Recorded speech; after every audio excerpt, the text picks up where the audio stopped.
कोई भी राज आया, चाहे पक्ष हो चाहे विपक्ष हो, वो बड़ी अटैची दे के आते हैं। उनको तो ये लगता है कि साहब 3 साल में कैसे वापस इकट्ठा करें और जाएं। जो जितनी बड़ी अटैची लाता है उसको बड़ी यूनिवर्सिटी का चार्ज दे दिया जाता है। आज राजस्थान विधानसभा में शिव विधायक रविंद्र सिंह भाटी ने उच्च शिक्षण संस्थानों में नियुक्त होने वाले पदाधिकारियों पर, उच्च अधिकारियों पर अत्यंत गंभीर आरोप लगाए हैं। उन्होंने ये कहा है कि इन शिक्षण संस्थानों में जो उच्च पदों पर आते हैं, वाइस चांसलर बनते हैं, उनमें से जो लोग जितनी बड़ी अटैची लेकर जाते हैं उतना ही बड़ा पद पाते हैं। ये शिक्षा व्यवस्था के लिहाज से अत्यंत गंभीर आरोप है, जिसकी एक निष्पक्ष और अतिशीघ्र जांच होनी चाहिए।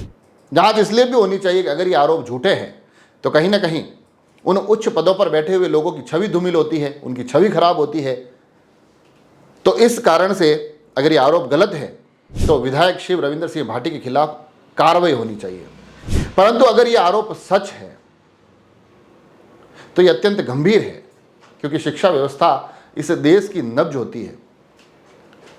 वही तय करती है कि कौन कितना आगे बढ़ेगा, ये देश, ये प्रदेश कहाँ तक जाएगा, यहाँ के विद्यार्थियों का भविष्य क्या होगा। अगर वहाँ पर इस प्रकार के आरोप लग रहे हैं अधिकारियों पर तो उनकी जांच बड़ी ज़रूरी है। और जांच क्यों होनी चाहिए, उसके 3 बड़े महत्वपूर्ण कारण भी बन जाते हैं। अगर पहले कारण का जिक्र करूं मैं, तो ये आरोप किसी गली मोहल्ले नुक्कड़ पर नहीं लगे हैं, किसी राजनीतिक सभा में नहीं लगे हैं, किसी चुनाव प्रचार के दौरान नहीं लगे हैं। ये राजस्थान की उस विधानसभा में लगे हैं जहां पर इस प्रदेश की रीति नीति तय करने वाले 200 विधायक बैठते हैं, और उन्हीं में से एक विधायक उसी विधानसभा में इतने गंभीर आरोप लगाते दिखाई दे रहे हैं, तो यकीनन इन आरोपों की जांच बड़ी ही ज़रूरी हो जाती है। अगर दूसरे कारण की तरफ बढ़े तो उच्च शिक्षण संस्थान, बड़े बड़े विश्वविद्यालय,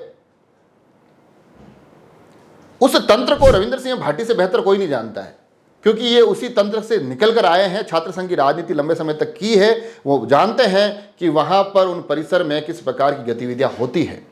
उन्होंने उन चीज़ों को बड़े करीब से देखा है। तो उस छात्र संघ की सीढ़ी से जो चेहरा चढ़कर विधानसभा तक पहुँचा है और वो इस प्रकार के आरोप लगा रहा है, तो यकीनन इन आरोपों की जाँच अत्यंत आवश्यक हो जाती है। एक कारण और भी बनता है कि पहली बार, यह अमूमन ऐसा कम होता है, जब एक विधायक आरोप प्रत्यारोप के खेल से अलग इतर सभी को दोषी ठहरा रहा हो। वो पक्ष को भी कहता है कि आप दोषी हो, वो विपक्ष को भी कहता है कि आप दोषी हो, और वो कहता है कि 200 चेहरे, इस विधानसभा में बैठने वाले 200 चेहरे दोषी है, जिसमें कि वो स्वयं भी शामिल हो जाते हैं। वो अपने आप को, क्योंकि उस व्यवस्था का हिस्सा है, अपने आप को भी कहते हैं कि मैं भी गुनहगार हूँ इस पूरे के पूरे जो ये भ्रष्टाचार व्याप्त है, और इसको हम नियंत्रित नहीं कर पा रहे, तो हम लोग भी दोषी हैं, हम लोग भी गुनहगार हैं। तो यह भी एक महत्वपूर्ण कारण बन जाता है कि जिसके कारण इस पूरे के पूरे प्रकरण की एक निष्पक्ष और शीघ्रतम जांच जरूरी है, क्योंकि मुद्दा कोई सामान्य मुद्दा नहीं है। उन शिक्षा के परिसरों का विषय है जहाँ से बच्चे पढ़कर आगे की रीति नीति तय करते हैं, आगे उनके भविष्य तय होते हैं। और अगर उन परिसरों में जो उनके संचालन के लिए बैठे गए हैं, जो बड़े पदों पर हैं, उन्हीं पर इस प्रकार गंभीर आरोप लग रहे हैं, तो यकीनन इनकी अनदेखी नहीं की जा सकती है। साथ ही जैसा कि मैंने शुरू में कहा, अगर ये आरोप गलत हैं तो फिर विधायक के खिलाफ कार्रवाई हो, परंतु अगर ये आरोप सच है तो कहीं ना कहीं एक युवा विधायक के इस साहस के लिए भी उनको साधुवाद बनता है कि बड़ी बेबाक तरीके से उन्होंने एक ऐसी बीमारी की तरफ विधानसभा के पटल पर इशारा किया है जिनके बारे में अमूमन लोग बोलने से बचते हैं। अब इस पूरे प्रकरण पर क्या कुछ होता है वो देखने वाली बात है, मगर यकीनन विधायक शिव ने एक बेहतरीन मुद्दा उठाया है। सुनिए आखिर उन्होंने क्या कुछ कहा है। कि जो बड़ी अटैची लाता है उसको वाइस चांसलर बनाते हैं। वाकई जो ये कोई भी हो, कोई भी राज आया, चाहे पक्ष हो चाहे विपक्ष हो, निश्चित रूप से जो जितनी बड़ी अटैची लाता है उसको बड़ी यूनिवर्सिटी का चार्ज दे दिया जाता है। आप विचार करें, क्या वाकई वो बड़ी अटैची वाले कुलगुरु जैसे पद पे बैठने लायक है क्या? आप सब बात करें रजिस्ट्रार की, कुलपति की, साहब ये तमाम लोग जो हैं इनको तो विश्वविद्यालय में अपना टेन्योर निकालना है।